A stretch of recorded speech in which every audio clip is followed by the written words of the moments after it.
Okay. This is Nifty Culture. I'm Pio, and today I have the pleasure of speaking with talented digital artist Stephan Duquesnoy. How's it going, Stephan? Going well. Thank you for having me on. My pleasure. Happy to have you. So you're, tuning in all the way from the Netherlands. You were introduced to us from Christian, No Creative Abode, really awesome, very talented artist who is a friend of the show. Why don't you give people some context on, who you are and a little bit about your artwork? Yeah, it's a bit of a long story. I teach at the HKU. HKU is an art university in the Netherlands, one of the bigger ones of Europe. And I teach digital art and traditional art there, but to the games and interaction course. I've been doing that for roughly 10 years now. And before that, I also worked in the game industry as a concept artist, mostly for casual and indie games, with some AAA games on the side and a movie project. Um, and at some point, I just kind of like slipped more into the education part and stopped working in the game industry and started focusing also on kind of discovering like who am I and what is the art that I want to tell and what do I want to bring into the world. And that's been something that I've been working on for the last 2 years. And suddenly NFT was there, and that started with constant advertisements from Super Rare saying like we want your art and stuff like that, and then you apply and they don't want your art. But uh, but yeah, that kind of got me into it and thinking like, what is super rare? What is NFT? Are some of my heroes doing this? And I think one of them is at the background here is Andrew Jones. He is, Yep. I think he has work on Super Rare, and he's been like this art hero for me most of my life. And I figured, well, if they're seeing something into this, and there's so many of the people I look up to who see something into this, maybe I should start looking at it as well. And I applied to all the platforms, and I ended up at Maker's Place, basically, and then things slowly started rolling. Well, Um, that sounds awesome. And that's funny that, you're like Super Rare was hitting me with ads, we want your art, we want your art, and then you yeah, apply and it's not the case, but you'll get on there. I'm totally positive. yeah, me too. And I think it's also a rejection is often such an important part of artistic careers. Like when I wanted to go to Art Academy, I first studied information technology, and I looked at a lot of Dragon Ball Z, and I liked Dragon Ball Z, so I started drawing Dragon Ball Z. And that's the kind of art I wanted to get into Art Academy with. So of course I got rejected because Art Academy and Dragon Ball Z is not a good mixture. Um, and that kind of got me going to they reject me, so I'm going to get on for sure now, but then next year. And then I got in, and I think throughout my career, that entire move of getting rejected somewhere first, understanding why did this happen, and what can I do or what can I change to get seen or get noticed and figure and find my way in, has always been a moving thing for me. So I'm sure super rare will be in the cards at some point. For sure. And you were telling me before we went live that you actually sold your first NFT on January 3rd of this year. So in many, many ways, you're super early in that regard, because that means, like, think about it. You signed up for the platform Yeah. before that. You posted the NFTs really in 2020. So maybe you're not like an OG, like maybe you weren't on there in like March 2020 or April 2020, but you're definitely earlier than, I'd say, a very large percentage of the artists that have been putting work out in the NFT space. Can you talk to me about being that early and watching where the space was at that time, like the time where you were preparing to sell your first NFT versus where it's gotten to now? Well, to be honest, I wasn't really dealing with it at all at that point. It was like, oh, I have some old work that I made during winter and during fall, and I was like, well, let's try it out. I needed to put something on there. I wanted to post it early December, but I needed to figure out how MetaMask works. And I was like, okay, I'll do that next week. So I kept postponing it as well. Um, and yeah, at some point I posted it, I forgot about it. And a few days later, there was suddenly a bid from someone, and they were willing to pay me $100 for a work I did. This has been the first time in my career that someone paid me for my own work. So that was a really special feeling to get that. And from that moment on, I was okay. So if I can do it once, let's try it again, and let's try it again. And yeah, and then slowly it started going forward, and I started thinking more about what kind of art should I make, and should I be thinking about series? Should I combine things in a certain way? And that slowly led to my work becoming more unique and more interesting as well. And can you, yeah, I was just going to say, like, you talk about selling your own work for the first time and what that kind of meant to you. How do you feel about the professional work, like the work that you did, like, in the professional world before you started selling your own work? How do you feel about the skills and the lessons that you learned there and how it could apply to the work that you sell on your own? Yeah, it's completely different. I think I had to start over, basically with what is good design and what should it be, because when you're working in the game industry, you're very focused on creating art for a team and for a project. So your artwork shouldn't be, it should be beautiful and it should have a certain appeal and look very engaging. But it doesn't have to be art that someone hangs up on their wall or that someone finds beautiful in a personal, emotional way. And that's something I really had to relearn. So a lot of my earlier work that I posted and also burned by now had a lot of entertainment industry like compositions. Like everything was a bit zoomed out. You could see the entire character, and it was more like presentations. Now I started thinking more about what does the collector want from the work? Where are they going to use it? What is it that they need to feel? And what is it that I need to show to get that across, instead of here's a cool design that you can look at. And that's, in a way, I think that meant starting over, because it's such a different approach to why you're making something. For sure. No, I think that totally makes sense. And, when you look at like the fact that you've already sold work, you're now building like this career in NFTs, you're on Maker's Place right now. I'm sure Super Rare will be in the future. I'm sure that other platforms will be in the future. Can you talk about either, the kind of community that you've become a part of, or the relationships that you've built with collectors and other artists? Like, I'd imagine coming from outside and then now being less than a year into this, that there's a pretty stark difference between being outside of it versus being inside of it. So can you talk about that difference and what that's been like? Yeah, it's, for me, basically, already I'm not a very social person. I'm very introverted, and I like being in my cave basically and not going out too much. But I ran into Christian in February when we were talking, and he was like on Twitter, what should we do, or what should I do to get my work noticed, or how do you get people together? And I called him out and said, well, we could start a Discord, and I had never talked with him before. And then he started a Discord, and then I got into it and started meeting all these people. And from there on, it's been very slowly like learning also from this community that's very social together and very close knit on how to reach out and to keep the energy up and to keep going and to keep finding each other.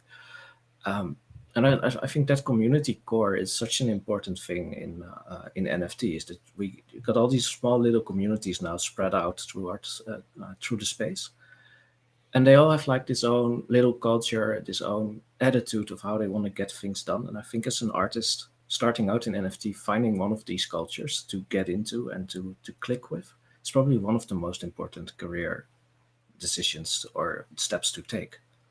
I don't think without them I would have get even close to the amount of eyes I've had on my work.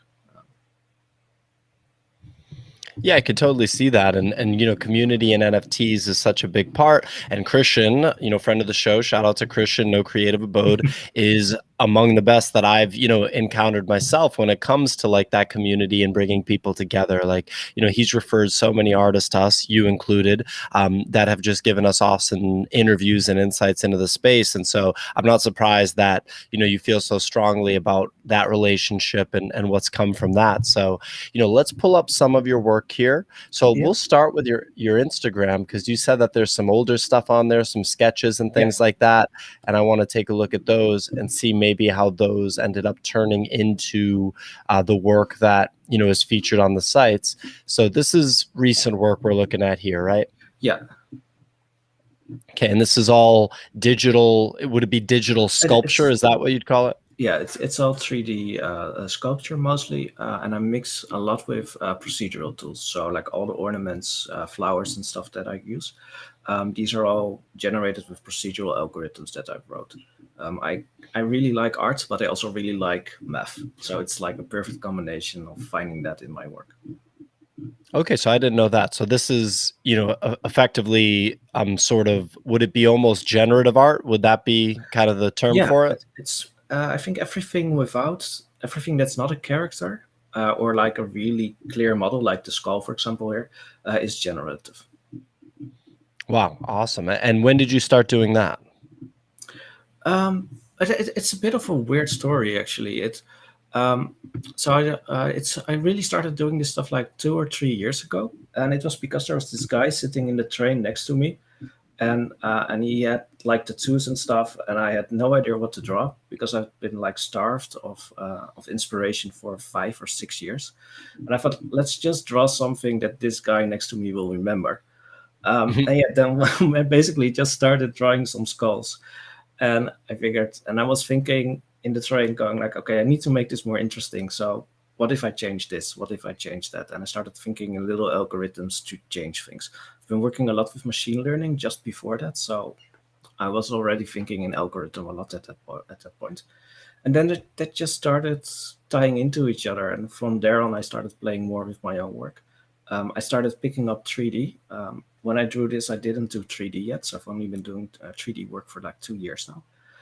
Um, and yeah, it just went rolling from there on, and then finding things that I like and find interesting, and just see what comes out. Very explorative.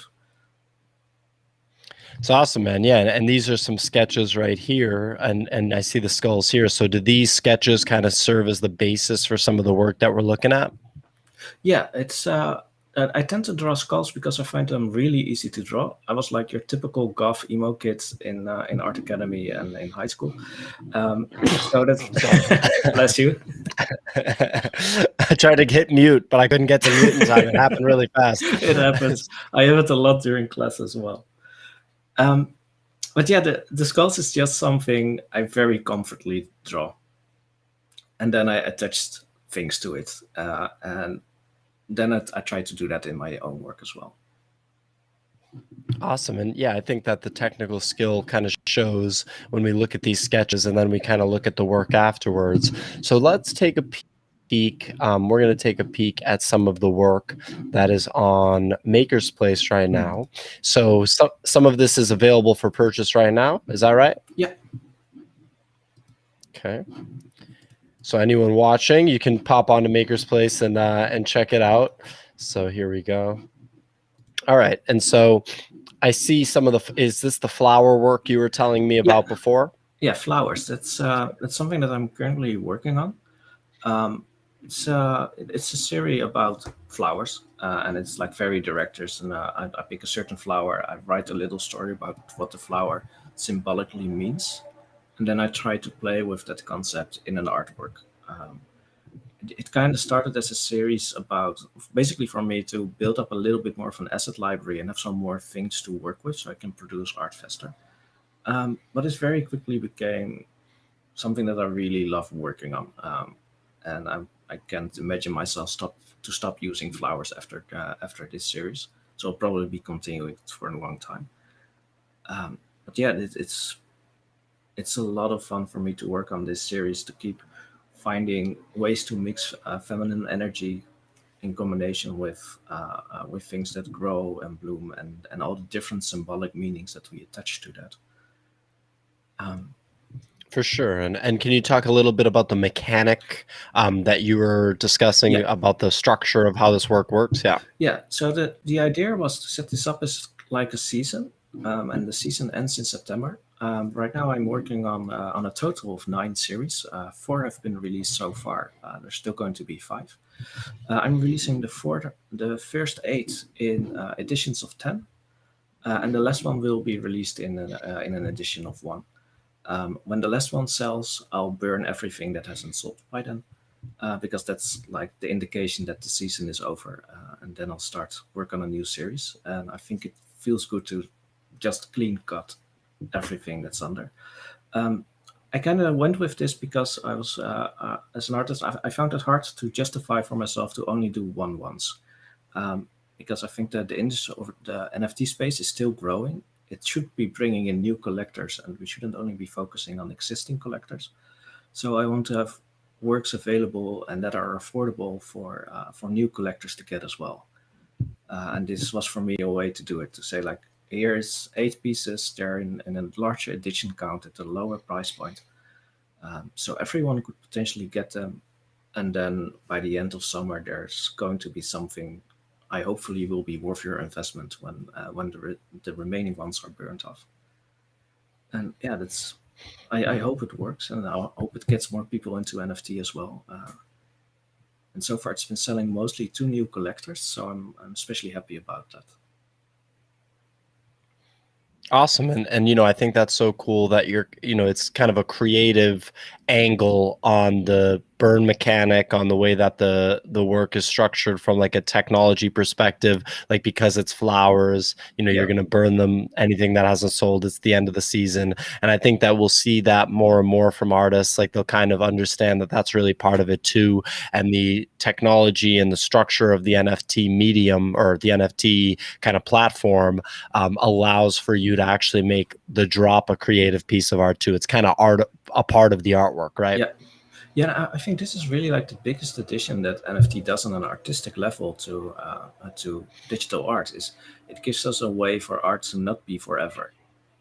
Because as a digital artist, that's like the core issue we've always been dealing with as a digital artist, is that the work we make can be duplicated so easily, and it can exist forever without control or with anything.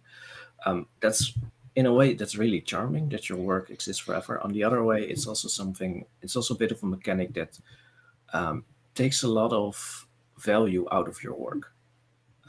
To have something that's limited also increases what the value is behind it, and what it can be in the future. And NFT really gives us as artists some tools to play with concepts like decay, and to play with concepts like rare or limited, in a way that digital artists haven't really done before. And I'm very curious to see how that will play out. It's definitely going to be a theme that I will keep exploring in all my future work, and try to keep as something underneath it, to also play with the mechanics of NFT and not just making pretty pictures. For sure. And I guess on that subject, could you see your work changing in a big way in the next 6 months, the next year, the next year and a half, because now you're plugged in to this NFT space and this NFT means of releasing artwork? Could you see this changing the style of your work, having you try new mediums, just because now your mind is kind of framed as this work is going to be released as an NFT? It's already the flower series compared to my first NFTs is already drastically different from the work I used to make. Again, that has to do with composition. I was looking at illustration, and and I think that's only going to go forward, even within the flower series. The first one, which is Viola, versus the last one, Lilium. There is like a ton of different techniques I started using and working with, which is all also very much has to do with the NFT space and what I'm learning from the people in there. I'm learning from what's working. So, for example, one of the things I picked up from collectors is that they really like to zoom into an artwork and see the details, and to figure out why things work. So I'm very focused now on making sure that more details start working right, and that there is less being hidden and being cheated in a way. But everything starts slowly making sense, and then you get the entire NFT community that I'm hanging out with, giving feedback, giving advice on how to get there, and moving forward. And yeah, another half year of that is going to probably just boost my work up in quality even more. I'm going to see where it goes. Yeah, I'm very sure that I'm not there where I want to be yet, but I'm also not sure where I do want to be with it. So that's, I think, a good combination. For sure. And so would you say like a piece like this, for example, this is kind of like an older style for you compared to what you're doing now? yeah, this was a really weird exploration. This is actually I finished this piece when my dog died on the same day. So I had put her to sleep in the morning, and I finished this the day later. And I worked on this entire piece. Well, when she got her diagnosis for cancer until the point that it ended. So this is like a very emotional piece for me. And it's Mhm. also this is one of the pieces that's also kind of like, when I look back at it, it kind of shows me more what I should focus on as an artist, about finding something genuine and finding something real to tell, instead of following typical compositions or typical stories and typical things to create, but to keep things close. Yeah. Awesome. Well, I'm sorry that, there's such a sad background on that piece, but obviously the piece came out beautifully. And is there anything you can share about this one? This one's very interesting. This is something that I did with a student of mine. We basically wanted to challenge each other. It's a much lighter story. This one, it's the King of Yellow, Harstur, from not Lovecraftian myths, but from the Dark World mythology. And it's basically it's a divine god that inspires writers, artists, creators, and leads them down a path of decadence and lust and destruction. And we both wanted to create that being in a way that it represents like all the eternal god-like things that it has, without it being a human, but seemingly humanoid or something. So it's really getting to the edge of what is a Lovecraftian horror exactly. And it was much more in line with the work that I used to do as a concept artist and as an entertainment artist, like finding out where's the people are expecting a zombie, but what should the zombie be to be our zombie and to be a unique zombie? And yeah, when I finished this work, this is also when I realized like I really like working on this, but this is also not kind of the direction I want to go with my work. Um, but yeah, it was really fun to create, and it's really weird what came out at the end. It seems cool. And this one right here kind of seems like it's in the same vein. Like, did you make this around the same amount of the same time period? This was, I think, last year May. So this is actually a bit of an older one. Um, there wasn't really. Let's see, it's got restriction. Um, it is related to a lot of personal life issues that I've had. I've been in therapy for depression for a long time, so I started using art to get out of that as well. And this is one of the first pieces where, yeah, I really try to focus on that feeling and how to express that. It was also at the end of therapy, so it was like taking everything I've learned about myself and all the coping mechanisms I had and trying to channel that into an art piece. And yeah, that kind of Very gave birth to the personal. Restriction series. Yeah. Okay, so this was a series, all one of ones, and how many pieces were in it total? There were three, but I hate the first one. So it's on my art station, but it's not one I want to publish, or at least not on NFT. The reason is because the lighting is just below below the quality that I aim for. Okay, And so it's also you've yeah, grown since then. yeah. Awesome. So yeah, so I guess, what can people look out for? Like obviously that flower series is what's happening right now. What should people look out for from you for the next like 6 to 12 months? Um, so I'm working on a few things in NFT and outside of NFT, or related to NFT as well. So first, I'm going to release the flower series. That's going to be in September that it's finished. After that, I'm probably going to work more in this vein, but it won't be such a large series of 9 pieces. It'll probably be smaller drops of three pieces a drop. And I'm not sure what themes it will explore. Probably more of the same thing. Probably more combinations of classic art, dark romanticism, finding mixtures with math and calculating, and just seeing where that leads. And then on the sidelines, I'm also, of course, still working at the university where I teach, and we're working there now on setting up an NFT incubator and and discovering the space for our students to learn about, so they can start publishing their own work, get relationships with the industries, and to see what we can do there as a school. So these two things. Awesome. Well, yeah, I mean, that sounds great. So everyone will link to all of Stephan's work in the description. Make sure you look out for this flower series. Pay attention on Maker's Place. I'm sure in a little bit we'll be telling you to pay attention on Super Rare and other platforms too.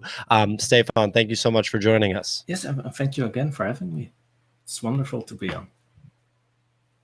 My pleasure. My pleasure. Thanks for watching, everyone.